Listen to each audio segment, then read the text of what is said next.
find out, well, the trick we need to master to keep our soils healthy and productive is to improve these properties. I can't tell you all about all the properties inside on the PowerPoint, but we're going to look at some of them today. And as you consider soil health for crop production, pay particular attention to these properties. Our initiative to emphasize soil health, our former chief started, what was that, 2012? Last year. He was at Dave Brandt's, and he came way up from there all inspired, and Dave makes the joke, 3 weeks later he quit. It's just the way it happens, you know. That's a political position, and time rolls around, they're done. They get a new one. But out of this program, he started an initiative. Maybe you've seen this little flip thing here. One I want to focus on today says, dig a little, learn a lot. Unlock the secrets of the soil. There's 4 factors in there. There are 4 different job sheets they publish for us to look at. Dig a little, learn a lot. Train yourself to look at a soil and see what is good about it, what is not good soil health, and how you tell the difference. That's pretty important. Hopefully you have a resource soil scientist here? Somebody comes to you, you can call them out and they do your wetlands. Do they ever talk about cool stuff like this? I don't see anybody raising their hand. I wish they would. I have to really persuade my boss to let me talk about cool stuff like this. Sometimes he just can't control me. I do it anyhow. But that's just me. I'm not a record. But if you can get your soil scientist to show you some of these things, it's a good idea.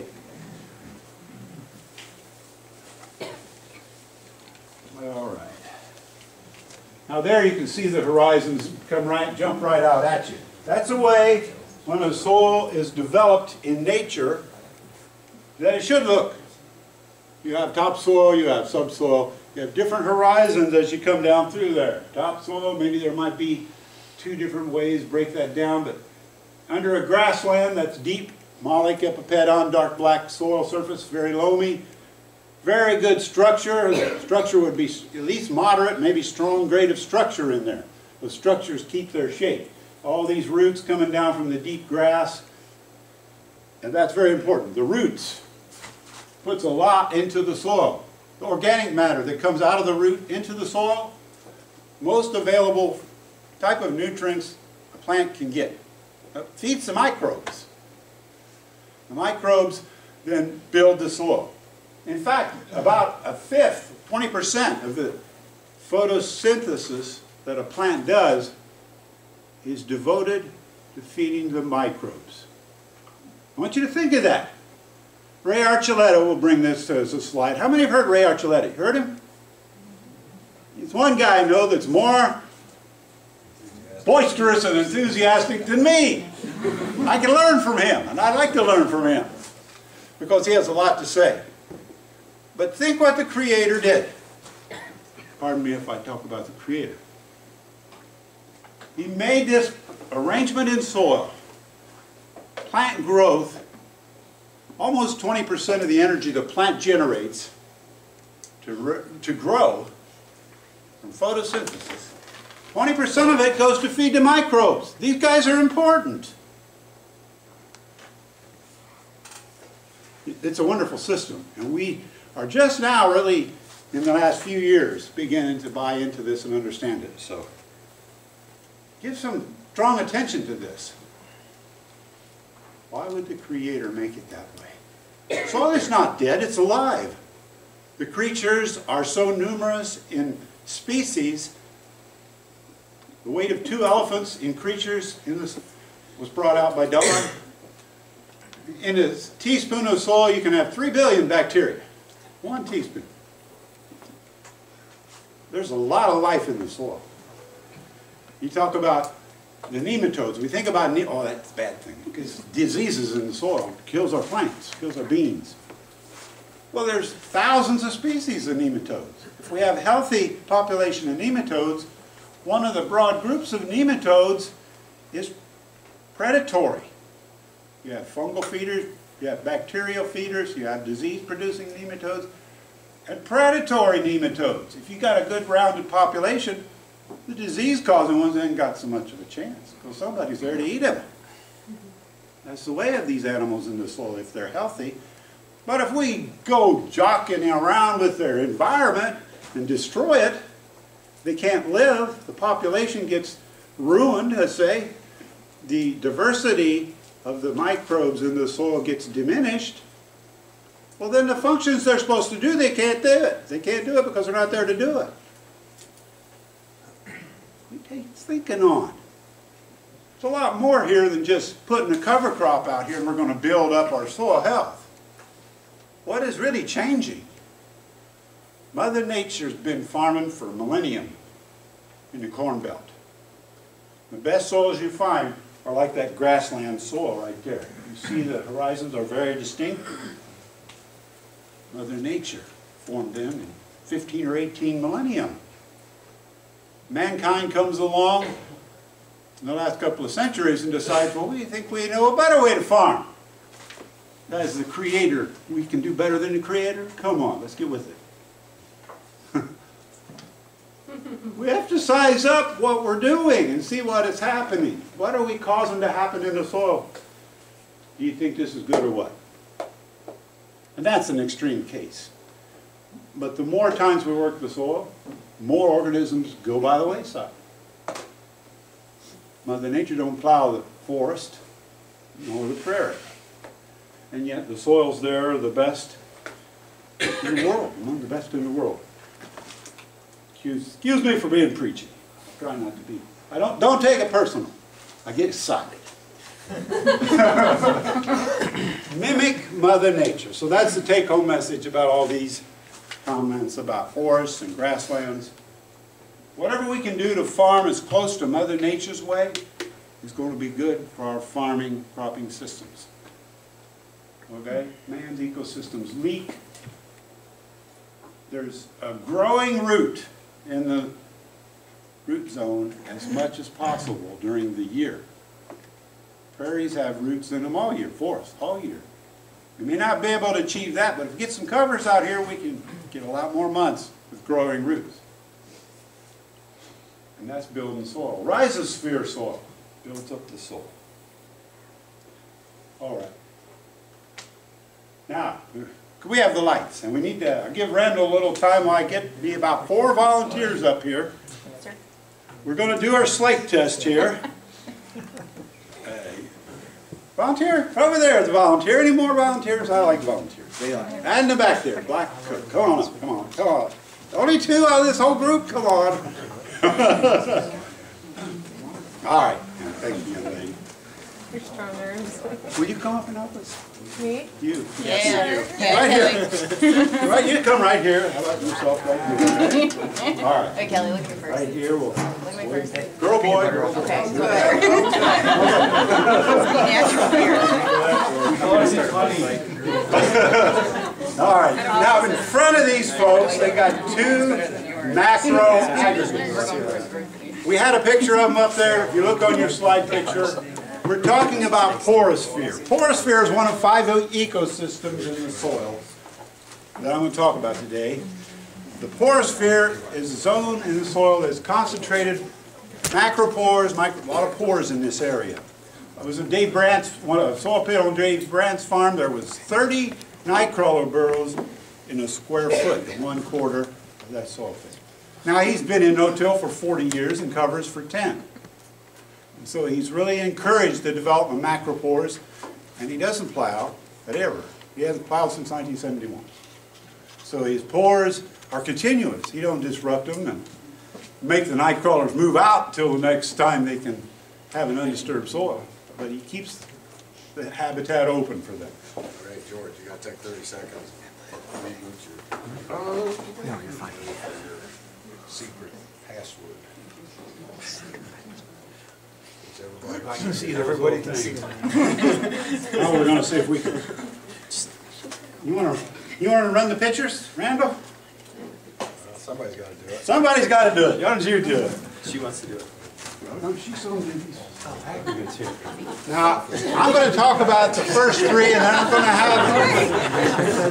What was that I missed? No, nothing? Okay. Jerry's going to come out or stand up and talk about the two soils here we got from Michigan. Would you, Jerry?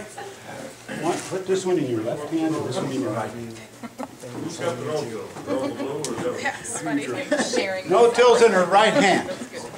Here's no-till. 40-year-old no-till soil, no-till for 40 years. That's pretty young for soil, really. 40 years of no-till's pretty healthy no-tills, though. No-till. Farm here in Ionia County, probably Glenwood soil. Talking with Annette about it. Okay. The other soil in her left hand is what? Dairy farm, it had manure and alfalfa over the years, too. And it was conventional for how many years? Well, how more years conventional before 40? Oh, no, I'm talking about in her left hand, the one Oh, the that's, one on the left hand? you pulled that out of conventional tillage. Chisel, corn, soybean, ponded area, compacted. Okay, See symptoms of compaction. okay. Now, these aggregates, well, we got to go through the other soils first. Gonna keep it kind of simple in a way because in each of these folks' right hand is going to be no-till. The left hand is going to be conventional. So, no-till, conventional, and so forth, all the way down the line, 8 of them. I only got 2 from Michigan, but I got some I brought from Ohio. Next, keep going, man. Oh, okay. Don't put it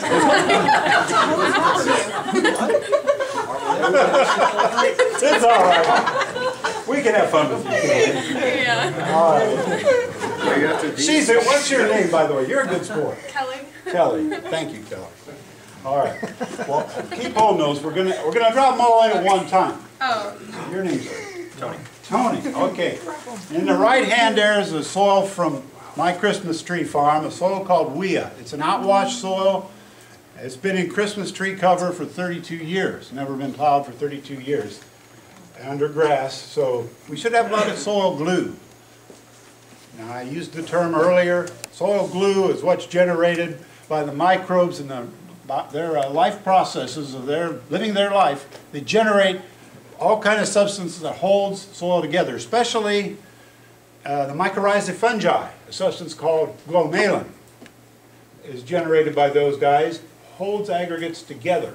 So that's in his right hand. In his left hand, vegetable soil, conventional tilled for about 31 years. He threw me a curve last year, so I don't know how it's going to work. It's kind of a, we'll see when he drops it in the water how it's going to work. The last year he put a rye cover crop on there. He's been listening to me. I've been preaching at him too. And he's 83 years old. He don't usually listen that much to me, but after a few years he starts to listen. So, okay, there's 1 year of cover crop there. So, What kind of vegetables? Yeah. What kind all kind of vegetables. Okay. Just anything. Green beans, sweet corn, tomatoes. But he plows every year, mold bore plow, and every time a weed stick up its head, he runs the cultivator through. He don't like weeds. So it's churned up a lot during the year. All right, so the next one here. These are some samples. What is your name? Colleen. Colleen. Yes. All right, thank you. They probably all know you, but I don't know. In your right hand, of course, no-till again. Funky soil. Funky soil. That's a soil called Cardington. I'm just not used to seeing it like this. Oh, okay. Well, that was in a cover crop. This Cardington soil had an 8-way blend cover crop the year before, and well, they planted it that year. I pulled that in April, so that's from like wheat in it the year, but corn, beans, wheat rotation, all no-till, cover crops for about 8 years. Well, let's see, no-till for about 8 years, maybe only cover crops for a couple of years. Get it all. Dave's got so many fields and they're all different. But anyway, these are both Cardington, and their left hand is right across the driveway from it. Cardington soil again, corn, bean, conventional till every year for a whole bunch of years. Okay? It's heavy. Dense. It's a dense dude. Bulk density is up. Yeah, Randall, there's a density coming out. And your name is Joe. Joe. Very good. Thank you, Joe. And his left hand. Okay, well, left hand is done. We got also a conventional till. That was pulled. That went over there. Went the wrong way. Forget curve. You never know what I would do next. Conventional. It's also Dave Brandt's farm, but I just pulled those like last Thursday. Let them out on the floor dry. The way you do this pull this aggregate, let it dry for about 4 days, 4 or 5 days. You want it dry. It'll slake better if it's going to slake, if it's dry. And in the right hand, this is no-till right in front of Dave's house. 40 years no-till. And the last 10 years he's had covers in there, I think 3 or 4 times. In 2012 he had cover in there that was this high, I ain't kidding you. He would stand out there in his, when did we have that field day? September? In September that year. He had sunflowers, sorghum Sudan, stuff way high. You could, if he stepped back a step or two, you wouldn't even see him. You lost him. That's how big it was. He had 20-some tons of biomass. Wow. In that cover. And so that's the kind of root development and so forth is in that one there. Now what we're going to do here, one more thing about principles. When we do these slake tests, you can do this at home. It's not like dangerous or anything. They're not going to blow up. They're not going to blow up. But these aggregates are filled with millions and billions of pores. Okay? And they're dry. And when you put them in water, it goes flying in. It rushes in. Physical forces, Ray Archuleta is good at this. He'll tell you they're immense. They're huge. And if there is not enough glue in this aggregate to hold it, produced by the microbes, you know, it's going to fall apart. We're going to see if it's going to fall apart. Now you're going to find out which one will hold together, which one will fall apart. If you do this on your own farms, or your farmers do it on their farms, they're going to find out, is their soil healthy or not? Do they have to work on it? You going to do these all at the same time? Don't you want to? It's a risk. We do kind of want to. Well, I do kind of want to. Well, he can't. Okay, we'll do these 4, and then we'll do them 4. I was going to do a pair so everybody can look. All right. Am I right? This engineer trying to run things. Okay. The videographer. You're going to see a difference. You're going 1, to see a big 2, difference 3. between these two, right? You should see a difference. Maybe we will, maybe we won't. Yeah. Wait for it. Maybe it's because it's from Michigan. I think you should move the big chunks of soil behind it because it makes it look like that's in the water. There you go. They're both those both are about the same. So They're about the same right now. but this one, No, this was definitely Yeah. Now there's some complicating factors once in a while will enter in. If you get a conventional clod that has been compacted, what has that done with the porosity? Squished them out, right? Don't have many pores, not so very much water can go in as fast. So that'll slow down the slaking. Eventually you're going to fall apart. We're going to let them go all through the rest of the talk and the rest of the day. And we'll come up here at the end of the day and shake this, and it'll probably fall all the rest of the way down to the ground. yeah, there's a good difference now. Good difference now? Okay, now let's go to the next one. This is Christmas tree versus vegetable ground. We have soil in Montgomery County, Ohio. Fit them, they're not too big.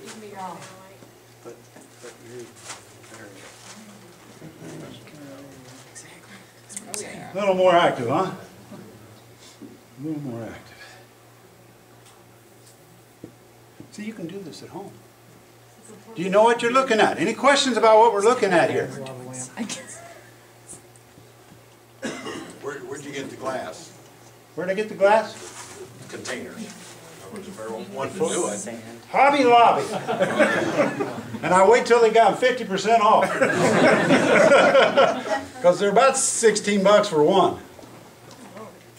But you get them half price, it ain't so bad. I've taken these all in many states and all over Ohio, so I get their use. And Rafik back there, he writes a grant now and then, and he pays for them from his grant. You can't win, you can't be down now. Get a guy like Rafik, get a grant, and you can do this really good. All right, next one. All right, the next one. Are these Michigan too? No, that's Ohio. Fairfield County, Ohio, Dave Brandt Farm. Those were pulled in April. 8 years, no-till, conventional. Woo. Cardington's working pretty good, huh? Wow. You think that is sustainable? That one falling apart, is that sustainable? What happens when it rains? The water and roots going to be able to grow? Water to soak in?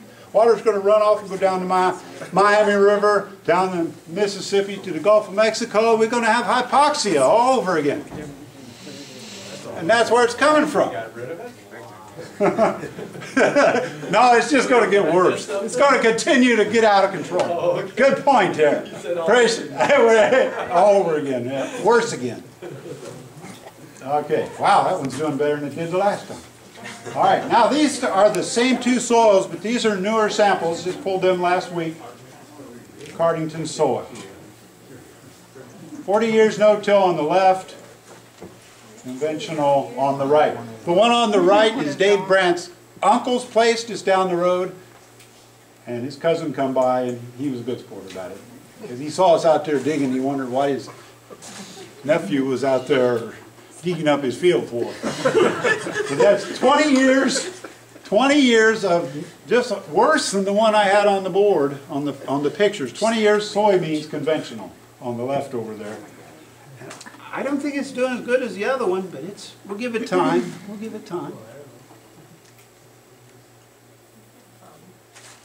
Any observations you'd like to make? She cheats. She cheats? She shook it.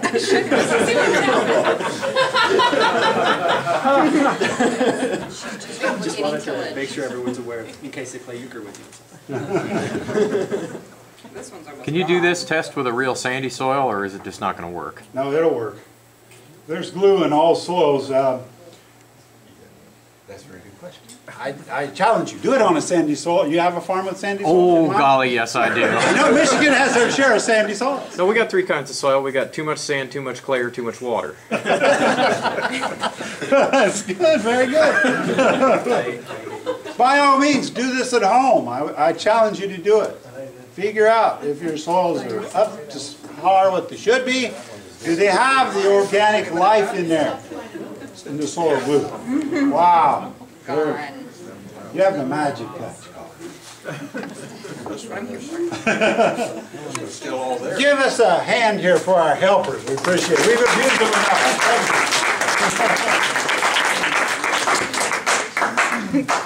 Come up and take a look at them at the end. We'll let them set for the rest of the day, see what happens. How deep did you take your sample? Very good question. I should have said that. Who asked that question? Over there. Thank you. They're in the top 4 to 6 inches. Whatever you can break. Should really do it. Those are kind of hard. I was trying to break some of those back down to smaller so they fit in my jars. They're too big. You break them down to palm size, maybe fist size, when you sample them. And then let them dry for 4 or 5 days. Piece of plastic. I always have soil sitting on my office floor. Cleaning people, they think I'm crazy. Probably right. Yes. Temperature affects how strong the aggregates are stuck together? Just in the backyard at work? Temperature. All these factors are related as far as developing the strong bonds that hold the aggregates together. That all those things happen faster when it's, as far as if they got cold or really hot before you did it, I've never noticed a difference from that. Can we switch back to my slides? Oh, want to do this? What am I thinking? All right, let's change gears a little bit. We're going to do this over here, infiltration test. Now I've got 5 different samples. These 3 are from Fairfield County, Dave Brandt's farms. This one here is from a no-till field, it's a rented farm. He's got a combination of 4 cover crops on there. I pulled that last week. Has sunflowers, winter peas, radishes, tillage radishes, and oats. He calls that his super soil saver blend. But, it was really high. It was about this tall. He just planted it late August, maybe 3rd week of August. It was after a week. I don't think he plants it too early, because if you plant them too early and you don't want them to go to seed, so he doesn't plant them too early. These other 2 are Cardington. The one over here is, let's see, that's conventional. This is no-till in front of Dave's house. This conventional is the same place where we got the slaking one over there. One is still going to work, the fourth one from the left. That's this same place here. Both are Cardington, but this is conventional for 20-year soybeans. Soybeans grew since I put them in there. Okay. It's time to grow. What? I'm going to talk about these two also. These are from Montgomery County. This is 26 years continuous no-till. Again, it's outwash soil. This one is Kendallville. This one is just down the hill from it. I got it wrong. This one's Wea, this one's Kendallville. The conventional one is on, well, that's right close to where the vegetables were growing there, next to my Christmas trees over there. And then this one here, this is the no-till over here. No-till corn on Kendallville. Now, we're going to see what kind of infiltration we got in these soils. We're going to take our fertilizer, this green powdered sugar. It's all dissolved reactive phosphorus. That's one of the nastiest ones we got in Ohio. And we're going to put a little bit of it on here. I'm going to get a couple of volunteers up here. Two ladies there, would you go on? Please come on.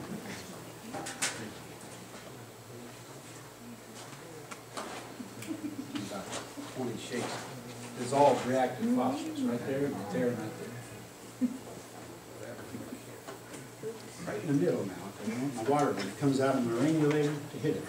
Oh, in the middle. Yeah, in the middle there. Lost visual.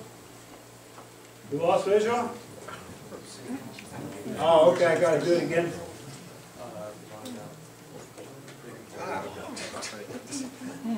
Yeah, you gotta do it again, your secret code. See how I have these? You need your password. Set them up over there like that. And if you would, if you come down here and fill my glasses with water, do our granulator.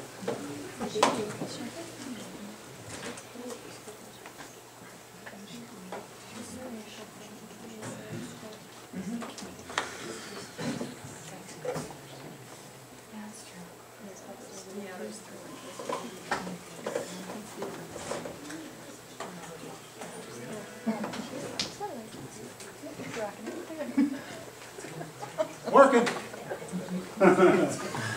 Depends on what you're taking pictures of.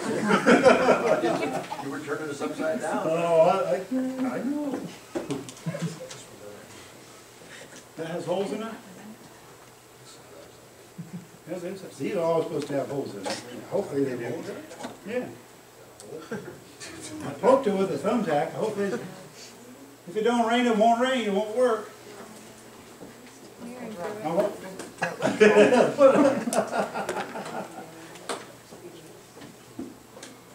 What's raining? It kind of works. And it's going to rain slower some places than others.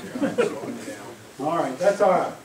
All right, so we're going to look and see if there's any filtration differences. This one is conventional, this is no-till. This one's conventional, this is no-till, this is no-till. So maybe with the help of our little webcam there and our two volunteers, if we come down here. Katie. Katie. Thank you, Sam. Jennifer. And Jennifer. You can ask them what's happening if you can't see it, okay? Hopefully you can see with everybody's help. Now, we're going to count to three. I'll help with one of these since you don't have three hands.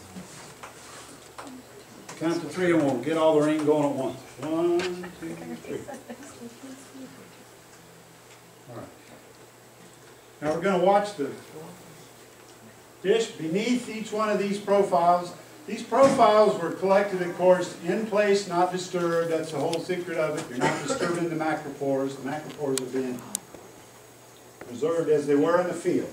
Take a look down in there. See if you can see anything coming through. You might have to rain some more. That one came through. Yeah, this one did. Right here, this one.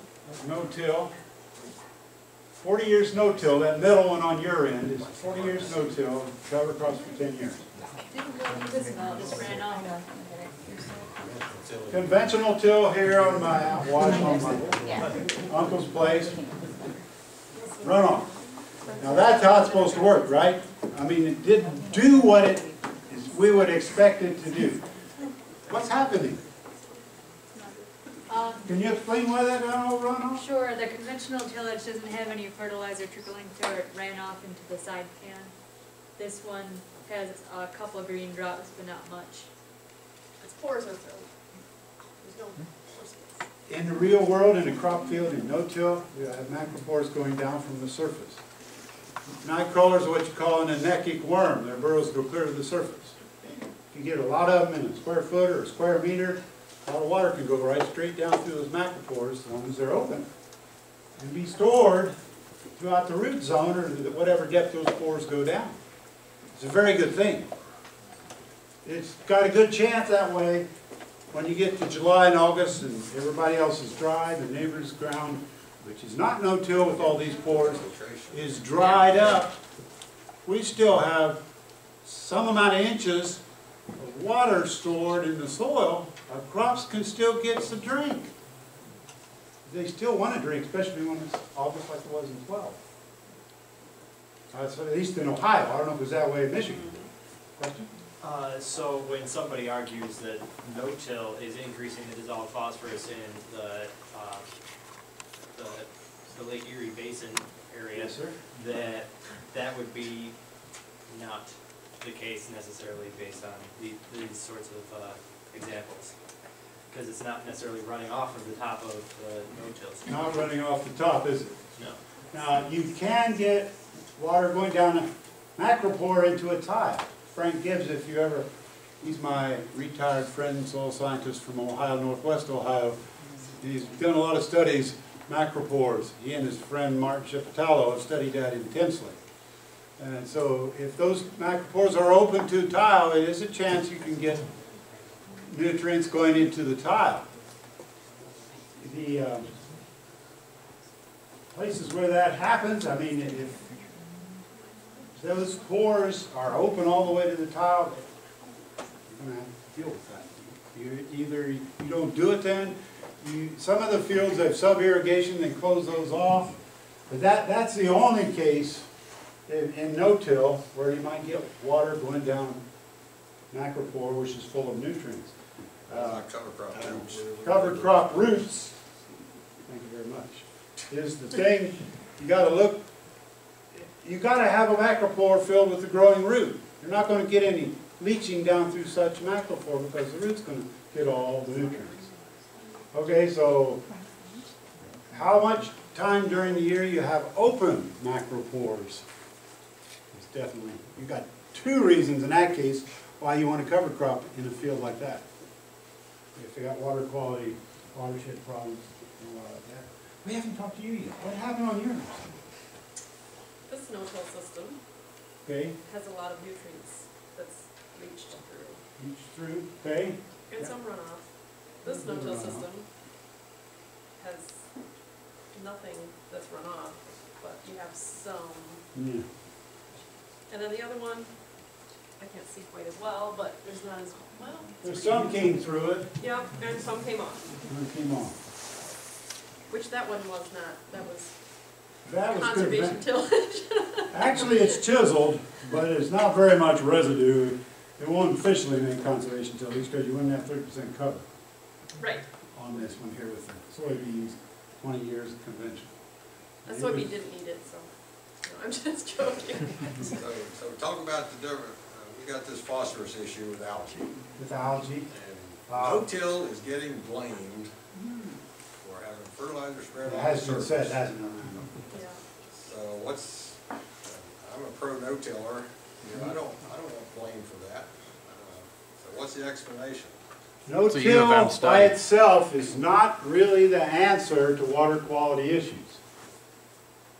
Okay?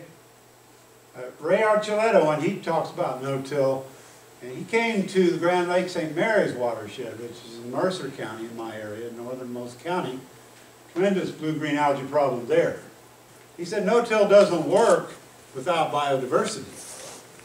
You put cover crops out on those fields, you got biodiversity, you've got macropores filled with the growing root, and your water quality issues go away. Because all that nutrients get soaked up. It brings up another key point about cover crops that you want to keep in mind. Mineralization.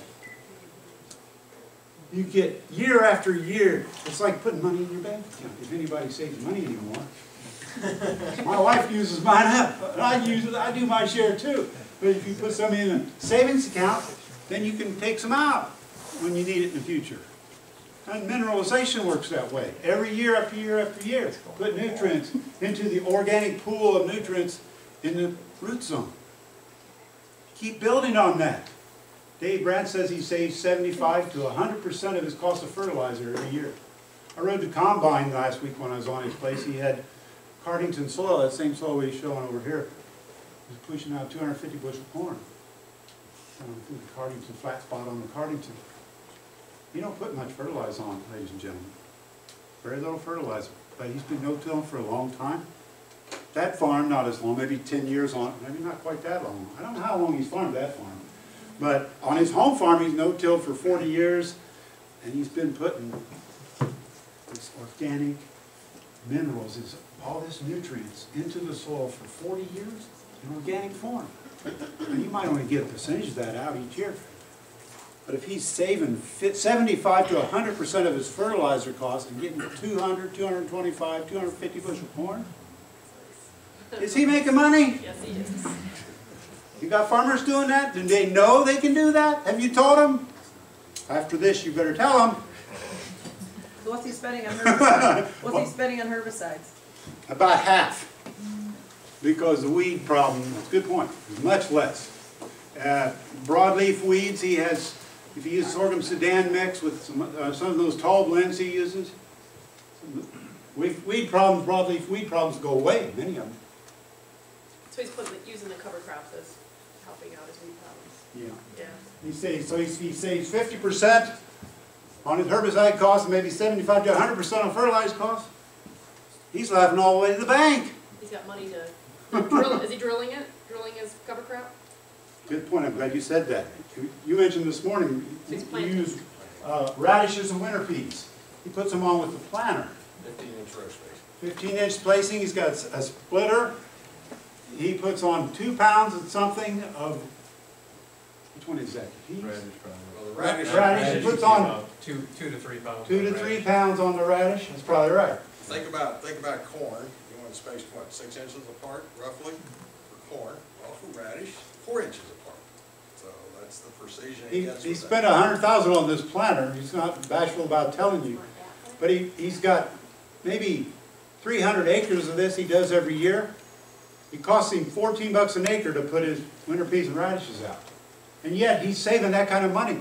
Do you know what a radish does when it goes down it goes down maybe that far, big as your arm? You ought to see his pictures. Oh, here we got pictures. When's he planting it? I showed him pictures earlier today. Did you? Oh, you showed him the pictures. Here we got a picture in here. There's Rafik. He's got a giant radish he's holding. This was in our Ohio magazine. You gotta This was, quit printing those pictures. Everybody wants that radish. it does depend on what radish. You Field of those got to get the good radishes. You can't just get any old tillage radish. Get these farmers and go, I'm not happy with my When's he oilseed planting it? radish. He's planting it when he Last third week of August, something like that. August. in the corn. Wait a minute. Whoa, whoa. Planting it in 2 weeks. Okay, thank you. He is I'm like, now. in a corn. In the future, he's going to be able to plant these into corn and beans because he got a great big long boom, 90-foot boom where he's got forced air seeder.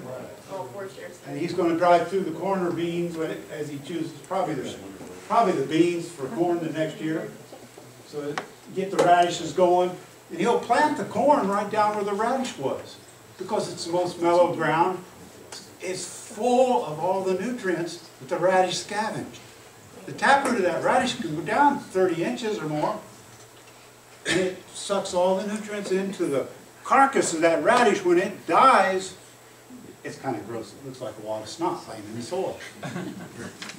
But that is earthworm, nightcrawler especially, feed. They love it. When I was digging in that pit looking for those macropores on that one field day, and I told you there was 30 macropores of a nightcrawler going down in 1 square foot. It's a great big radish, about that big around, growing right side of it. Maybe they might have liked that. Didn't do them any harm anyway. They did. The nightcrawlers were there thick. And the nightcrawler burrows, though, he's got year after year nightcrawler burrows up his system. I can get too excited. Before we get off radish, Dean brought up a good point. You don't have to have the gigantic radishes. And I've heard somebody point out that even if you got the smaller ones, that still does a good job. Put down a good root, yeah. So, Put down a good root. we've got a pumpkin festival in Ohio, and pumpkin's over 1,000 pounds, but just because I can't grow pumpkins that weigh more than 5 pounds doesn't mean I should quit. Don't give up. Right. So. Yes, sir. I'd like to go back to the phosphorus thing again, because I have to have done my research on phosphorus. Very good. What people don't realize is we've done a wonderful job of keeping phosphorus out of the surface water, particularly phosphorus, right? No-till, buffers, and all those types of things. At the end of the day, there's still too much phosphorus. So what we've done, instead of letting the system clear it out, removing all that sediment with the phosphorus attached, we've left it sitting on the layout. Give us a hand here for our helpers. Thank you. Thank you. But it's still too much phosphorus, and nature brings things back to equilibrium. So what's happening now is all that phosphorus is now dissolving. And now it's taking, instead of leaving as sediment, it's leaving as dissolved phosphorus. So what they're seeing, like in the Lake Erie watershed, is all those years the phosphorus levels have gone down. Well, now they've seen some of them start to come back up again. And what's happening is the dissolved phosphorus component is the one that's coming up. And Mother Nature is taking other paths, whether it's groundwater, whether it's getting all the way down into some of those layers where it moves vertically or through the tile systems. And now the phosphorus, that's how it's getting out of the system, is by dissolving that extra phosphorus. The problem is, what grows algae? Particular phosphorus doesn't grow algae, dissolved phosphorus grows algae. So you're actually putting a worse form of phosphorus back into the system. And so you can make the connection with no-till and conservation buffers and all those kind of things.